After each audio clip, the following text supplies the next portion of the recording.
This is Meet Me in Washington with Congressman Mike Turner from the House recording studios at the U.S. Capitol Complex in Washington, D.C. Meet Me in Washington featuring people from throughout Ohio's 3rd Congressional District discussing issues of importance to the community with our congressional representative, Mike Turner. Hi, I'm Congressman Mike Turner. Welcome to Meet Me in Washington. On a regular basis, people from all over Ohio's 3rd Congressional District travel to Washington, D.C. and visit my office to discuss issues of importance to our local community. As your congressional representative, I view helping community leaders as an important function of the office. Several times a year, community leaders come to Washington, D.C. as part of groups, organizations, or for conventions. When they do, these leaders often visit my office. As local officials come to meet me in Washington, we thought it would be interesting for you to see and hear us discuss some of the issues that affect our community. We are coming to you from the House recording studio at the U.S. Capitol campus here in Washington, D.C. Our guest today is Amy Radachi, President and CEO of Rebuilding Together Dayton. Since July 1998, Amy has been the Executive Director of Rebuilding Together Dayton. She founded the affiliate as a member of Preservation Dayton, Inc. in 1996 and served as board president for 3 years. Amy is a consultant with Rebuilding Together's National Office's Organizational Development Institute. She served on Rebuilding Together's National Affiliate Council as liaison to chapters in Indiana, Ohio, Michigan, Kentucky, and West Virginia. In addition to her impressive public services credentials, Amy has served as president of Dayton View Historic Association for 4 years and is a 1995 graduate of Neighborhood Leadership Institute and a 2002 graduate of Leadership Dayton. Amy was named an Outstanding Young Woman in America in 1997 and was one of the top 10 women of Dayton in 2003. In 2008, Amy was also named one of the Dayton Business Journal's 40 Under 40. Amy lives in the Dayton View Historic District with her 3 boys. Amy, thanks for being here today on Meet Me in Washington. Thanks for having me. Well, now you have had a tremendous impact on neighborhoods throughout our community. You and I were talking earlier that I got to be one of your volunteers when I was mayor working on one of the projects. Why don't you tell us a little bit about your group and organization, how you get people together, and how people are selected? Well, Rebuilding Together Dayton has an annual event called National Rebuilding Day. So on the last Saturday in April, we coordinate about 1,300 volunteers to work on 20 to 25 homes across the community. That's a huge number of volunteers. I mean, 1,300, that's a small army. Now you're putting people to work, as you said, on 20 to 25 homes. Tell us what some of the needs are, because we know people come to you and say that they have a need for a repair or something that's wrong with their house. You then pull the expertise of the volunteers together. How does that process work? Well, the actual process takes about an entire year to get it all pulled together. This year, the average age of our homeowner for Rebuilding Day is 68. The average time in their home is 24 years, and their average income is about $16,000 a year. So they apply to our program for needs such as roof repair or replacement, exterior and interior painting, carpentry, plumbing, electrical, a lot of porch repairs, a lot of yard work, just a lot of upkeep needed on these homes. Well, this is pretty extraordinary because you have these, sometimes, as you were describing, seniors who own a home, have a repair that needs to be done. And many times I know that there's safety issues even involved, accessibility issues, at times. And they really don't have anywhere else to turn. But you pull together resources and volunteers. That must be a difficult task to look to throughout the community, is how you can put together the resources even for the materials. Well, the community of Dayton has been incredibly supportive of our organization over the years. We've really never had to solicit for a volunteer. They come to us wanting to help their neighbors. So we organize a lot of corporations and civic groups to sponsor a house and then also provide the volunteers to do the work. Now, since you've done this for a number of years, there must be a lot of people who have received assistance. Do you know how many have received assistance through your program? Well, with the National Rebuilding Day program, we've assisted over 350 homeowners since we started. And with our year-round program, Neighbor Care, over 700 homeowners have been helped. So well over 1,000 homeowners. That's pretty incredible. Tell us about your year-round program. The year-round program was started back in 2000 because I was getting phone calls from people who had no heat or no hot water, in November. And if they were accepted into the Rebuilding Day program, it would be 6 months before they could receive any kind of assistance. So through the assistance of our national office, I obtained a grant to take the program year-round and countywide. So throughout Montgomery County, we can do work throughout the rest of the year on minor to moderate urgent repairs and modifications. Well, these repairs that are done, I know this is not just like a wish list that someone has of things that they want to get done. These go right to the issue of whether or not people can stay in their home and they can sustain independent living. And then also then they can maintain their house as an asset. You probably help a lot of people who'd be headed toward foreclosure or even having to move from their home and abandonment.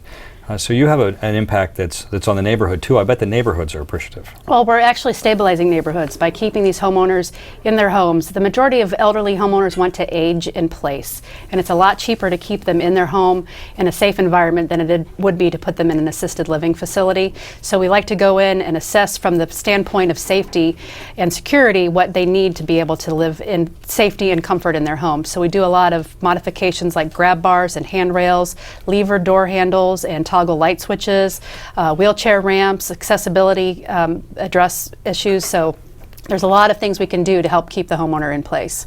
Now, whenever an organization like yours is highlighted and people hear about the work that you do, I know many times people have the question of, how do I get involved and how do I help? Now, maybe you could tell us what some of the different ways are that people can get together and help if they have a skill. What do they do in order to be able to get involved in your program? Well, we have an outstanding award-winning website so that they can go to our website at rtdayton.org to register to volunteer. As of today, all of our homes for Rebuilding Day are online, so you can select which house you would like to work on Rebuilding Day. It is 60 days from today. And they can also call the office at 229-4893 to volunteer if they have a skill, or if they'd like to send a check, all their contributions would be tax deductible. So we would take any support we can get. Well, I know that when we talk of your organization, we inevitably have to refer to the prior name of the organization. Rebuilding Together has had a prior name of Christmas in April. Some people have heard of that but participated in it that way. So if you have 1,300 people that are helping you a year, there must be thousands of people who have helped on these homes and also are a source for you to look for future volunteers. Oh, absolutely. We like to start them young.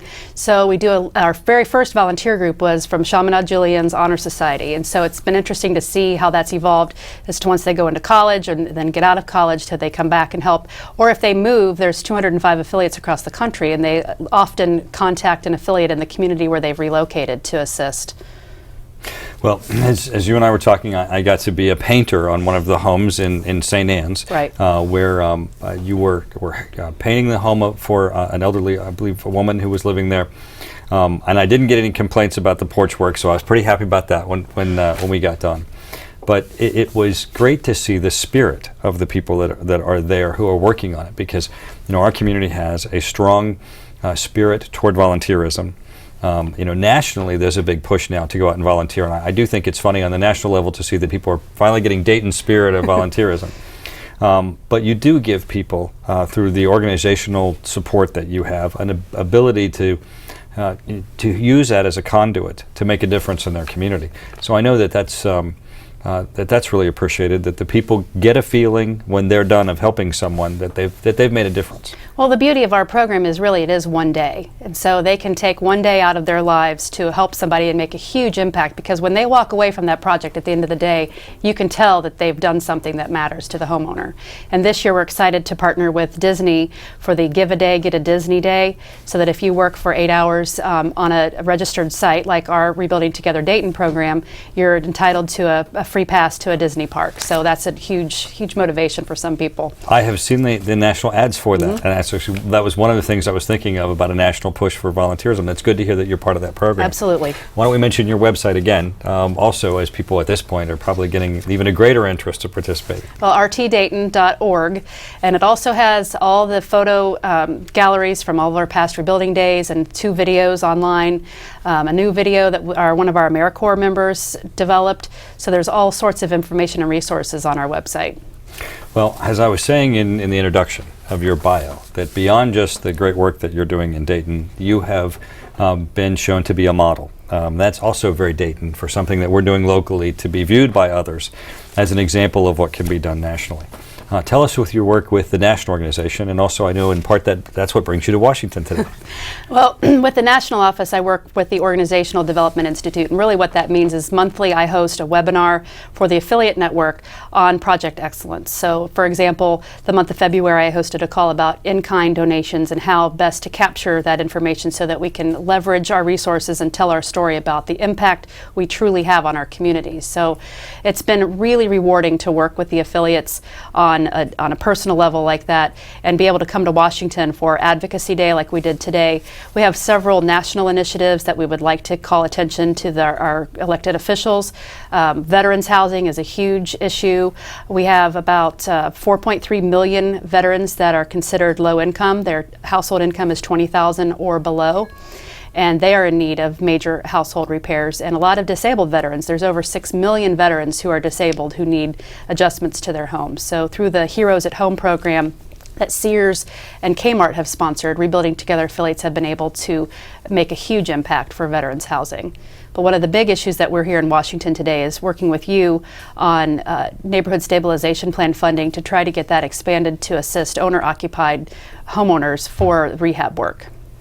Well, and tell us a little about that. And now, one of the things that, whenever you have a program like yours, you mentioned vets, there's the issue of the foreclosure crisis, that you have the thousands of volunteers, you have resources that are brought together. You mentioned, Sears and others perhaps are looking at contributing materials. I know there's some difficulty in you being accessed federal dollars, and that's one thing that we're working on together. And that's the issue that there are existing programs. One, for example, the Neighborhood Stabilization Program that is targeted toward giving monies to communities to respond to the housing foreclosure crisis, but those dollars are not able to be used for someone who's actually in their home, which Right. seems like a huge disconnect. You're probably seeing that in the veterans area also, where there's a number of programs to help veterans, and perhaps you're not able to access those dollars. Tell us something about your real cause there, because on the national level, as you said, you're here to advocate for this funding be available so that we can keep people in their homes. Well, we need support like yours that you've offered us over the years to call attention to the fact that there is a huge gap when it comes to owner-occupied rehab. We have thousands of homeowners who may own their home outright. They're not necessarily in threat of foreclosure, but they're surrounded by houses that have been foreclosed upon, and they're not bankable. They can't get a loan to do any home rehab. So where do they turn for help? They can't afford a loan, so they have nowhere else to go. So Rebuilding Together affiliates are in place so that no money is charged to this homeowners for the work that is done. We just need to be able to access more funds so that we can help more people. Well, with the Neighborhood Stabilization Program, and this is one of those that when you look at the details can really drive you crazy, and that this is a program where additional money was set aside supposedly to help communities that had been impacted by the foreclosure crisis. You could use the money to tear down a house, but you couldn't use the money to help keep someone in their house. Right. I know you made a real strong point of that. If we're trying to encourage healing neighborhoods, making a difference so that the blighting influences are removed, you want to make certain that you don't lose the asset of that person in their home. And certainly those dollars ought to be available to you to fix that roof instead of just waiting until you tear down the house and then you have the neighborhood that's marred. Well, a lot of times these are homeowners who are pillars of their community, and they've lived in the neighborhood 30 and 40 years, and they don't want to go anywhere, but they may not have any choice. They may not have anywhere else to turn. You're watching Meet Me in Washington, a discussion with local leaders from throughout Ohio's 3rd Congressional District. I have Amy Radachi with me today from Rebuilding Together. We're very happy of your work and an opportunity here to highlight it. The foreclosure crisis itself, you have probably seen some incredible stories from people who are perhaps on the brink of foreclosure, who are looking to try to find assistance. You participated in a roundtable discussion that I had that was with the Northwest Midwest Institute, where we were looking at what can be done in neighborhoods. You're on the ground. You have thousands of volunteers and, of course, the recipients who are in need. On the ground level, can you tell us some of the things that you've seen in the foreclosure crisis and, some of the things that we need to be doing to help heal our neighborhoods? Well, I think what we're headed in the right direction if we can open up funding to assist owner-occupied properties. One of the interesting cases that we have for this year's Rebuilding Day was a homeowner who happened upon our job site last year where Shiloh Church was working, rolled up her sleeves to work as a volunteer, said, I don't know who you are, I just saw that you were working in my neighborhood and I wanted to do what I could to help. So please let me know about next year, I would be happy to come back. Well, as it turned out, her situation had changed drastically since last April, and her name happened to be in the pile of applications for assistance this year. It landed on the laps of the people whose house she was working on, and so when they went out to do house selection, they came to her door and said, I think we know you. Weren't you working on our house last year? She'd had a stroke since last April, and now she has no income. Her Social Security disability hadn't kicked in yet, and she was in desperate need of repairs on her home. So the Shiloh Church group adopted her house for Rebuilding Day. They have taken her under their wing. They have already taken her food. We've fixed her furnace already. So now she's going to be a recipient for this year's Rebuilding Day, and she's very, very excited and very relieved that she now has some assistance. Well, and you just brought in another topic that I think is real important about what you're doing, in that when someone comes forward and is identified as having needs where you might be able to make a difference, you sort of bring them into the community system, if you will. You become greater aware of their needs and the other avenues in which people can help. The description you just had I think is a really neat one. Well, we tend to be a clearinghouse at times because when people call us, and we might not be able to help them directly with their housing needs, but they might need connection with Meals on Wheels or Adult Protective Services or Senior Resource Connection or Area Agency on Aging. So we happen to be able to hook a lot of these people up with the resources that they need because of the tight community that we have in Dayton. Everybody's willing to help and everybody knows each other, so we're really excited about being able to put people with the right connections. Well, and that's an impact you have on the community that isn't easily measured. You talk about the number of volunteers, the number of houses, but the additional services that are provided to people really makes a difference. So we appreciate you having a holistic view of, how can I pull all these partners together and make a difference. That gives just a just a greater embrace of the people who are going to you for help. Right. Well, it's not just about the house. It's really about the family who lives in the house and what we can do to help them. Now, I know that you also work with the county and with the city, perhaps with Citywide and County Corp. Tell us of some of your government partners and what are some of the things that you guys are doing together. Well, with the City of Dayton, we receive CDBG funding, Community Development Block Grant funding, for administrative costs. The University of Dayton has donated office space, so we don't have that cost to worry about. And we have a relationship with Montgomery County through the Frail Elderly Fund, through the Human Services Levy. And through Montgomery County, we are allowed funding for modifications so that we can install the grab bars and the handrails and the wheelchair ramps for homeowners age 60 and over throughout Montgomery County. Excellent. Now, there are a number of other programs that people access at times for either weatherization or issues addressing their house. You're in partnership with some of those also, right, as you learn of needs. And I think that's incredibly important also. There's a social service aspect of individual needs, but you also can help direct people if they might be eligible for other programs that can help them in their home. Right. Community Action Partnership is a good relationship. Citywide Development, the Dayton Fund. So we work very closely, and quarterly we have meetings with the service providers in the area so that we're all working together and trying to help people in the best possible way. Now, tell us a little bit about your board structure. You've got you're the leader of the community in this project. You have done this for a number of years where you have the experience of the connections to where the resources are and your credibility of what you've accomplished even makes people that much more enthusiastic at coming to the table. What is your reach? Who are the other people who participate and how do you find them? Well, we have an outstanding board of directors, and people come to us to ask to be on our board. We've really been fortunate, and we've had a policy of the 3 W's. You either bring wealth, work, or wisdom to our board, so everyone has a function. You're not there to add it to your resume. You're there and you'll be expected to work. So we have That's probably why you get so much done. Well, we have high expectations. So we have everybody on the board is there because they want to be there. And when I get together with other affiliates across the country, it's interesting to share stories about our board of directors and the people that we work with regularly. And I have never had any complaints about my board. So I'm so fortunate to be able to say, everybody's there because they want to be there and they want to help. So we're very, very fortunate. I think that just a lot of because of the community that we live in. Well, I think a lot of it's because of you and the evidence of the changes that you make. I mean, when you come in with the resources and the volunteers that are there, people get to walk away with that great feeling that they made a difference, but the lasting effect people also know and see. I certainly think that's why you have the support of a number of agencies, in addition to all the volunteers that show up. In order for an army to move, it has to have a general, and I'm very glad that you're that general.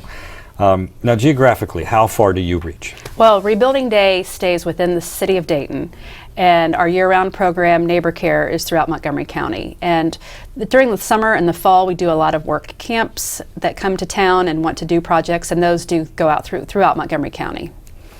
Excellent. Now, you had mentioned in one of your first volunteer efforts, students. Do you get a lot of kids? Do you get a lot of teenagers who want to volunteer? I know some schools even require. That's what I was going to say. That students do something. Are you seeing that? Absolutely, and it's not just the private Catholic schools any longer requiring community service component. We get a lot of public schools that have that requirement as well, and a lot of colleges are requiring that on college admission paperwork, that they have shown that the students have done some community service. So a lot of Boy Scout troops need to do community service in order to obtain, their Eagle Scout badge or something. So we're happy to work with all sorts of youth groups. We make sure they're properly supervised and they come with a lot of parental supervision. But it's great to be able to get them started at a young age so that they understand this concept of service that I also have tried to instill in my children who don't know any different. This is all I've ever done since they've been born. So they don't see anything out of the ordinary about visiting homeowners and doing work and helping out. So, well, let's mention your website again for those parents or those individuals who work with youth who might want to grab a group to get together. How, again, would they get in touch with you to bring them to bear? They just need to go to our website, rtdayton.org, and register. There's a link directly to the database to register to volunteer online. Now, as you look to the neighborhoods in the city, and that being your primary focus, what are some of the things that you're concerned about that we need to do as a community to address our quality of life and to sustain our neighborhoods? Well, I've lived in the city for close to 20 years in a historic district, and I've seen it transition from, a little bit of a dicey neighborhood at times, but I really think that housing is the key to stabilizing our neighborhoods, because people aren't going to move into a neighborhood that is scary because the houses are vacant or that the houses are run down. They want to go to a neighborhood that has shown pride in ownership, and as soon as we can pull our housing stock up. 86% of Dayton's housing stock is over 35 years old. So we're dealing with a lot of aging housing stock, deteriorating housing stock, and the sooner that you get to it, the easier it's going to be to fix it up. One of the things that we're going to do tomorrow is we're going to release the housing report from the forum that you participated in with the Northwest Midwest Institute and through my office. And an issue that was significant in that discussion with the foreclosure crisis, of course, have been those that have been taken advantage of through loans, predatory lending. Do you see a lot of people who have come to you and asked for repairs who perhaps where they've been taken advantage of and now are in a situation where economically, they're very worried about keeping their home and yet have repairs that need to be done? Absolutely. Almost every week, I would say, we get about 5 to 10 calls a week from people who have allegedly hired a contractor to do work on their home, and they've taken off with the money and not done the work, or they've done the work and they've just not done a good job, and they still need the work done, and now they don't have any money to get it done. So it's a very, very rampant problem. But in that then, you probably have recommendations as to what people should do before they hire someone.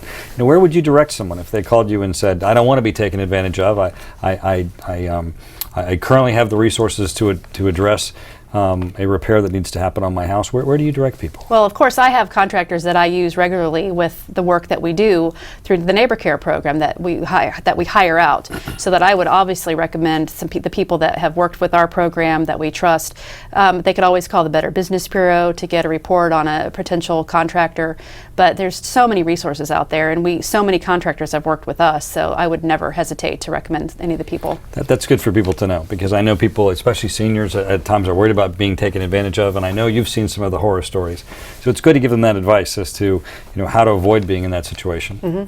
But if they are in the situation and they do need the help, perhaps we should mention your website again, and how, if you're someone who has a house and has needs and is worried about being able to keep your house, how would someone who's on the receiving end get in touch with you to receive assistance? Well, they can go to our website. All of our contact information is there online at rtdayton.org, or they can call our office at 229-4893.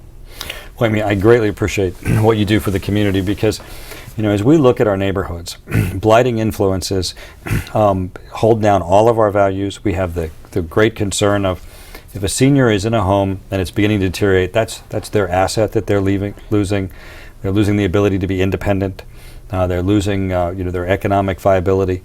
And also then the people who are in the neighborhood who see a house gradually deteriorate know that asset's being lost to the neighborhood.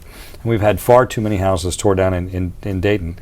So you make a big difference because you come in and heal a structure and provide assistance to the family or the senior that's living there so they can stay in their home, and that hopefully that vista, that neighborhood street can remain whole, and that house can remain part of the neighborhood. That's our goal, a safe and healthy home for every Daytonian. Excellent. Well, Amy, I greatly appreciate you being here. Thank you. We certainly want to continue to work with you to support changes in legislation so you can access the dollars that will make a difference. The testimony of your successes is really what's giving us the ability to advocate for those changes. So hopefully we'll be successful together. I hope so too. Thank you so much. This has been Meet Me in Washington. Our guest today has been Amy Radachi, President and CEO of Rebuilding Together Dayton. I hope you've enjoyed our program. I'm Congressman Mike Turner saying goodbye until next time when you meet me in Washington.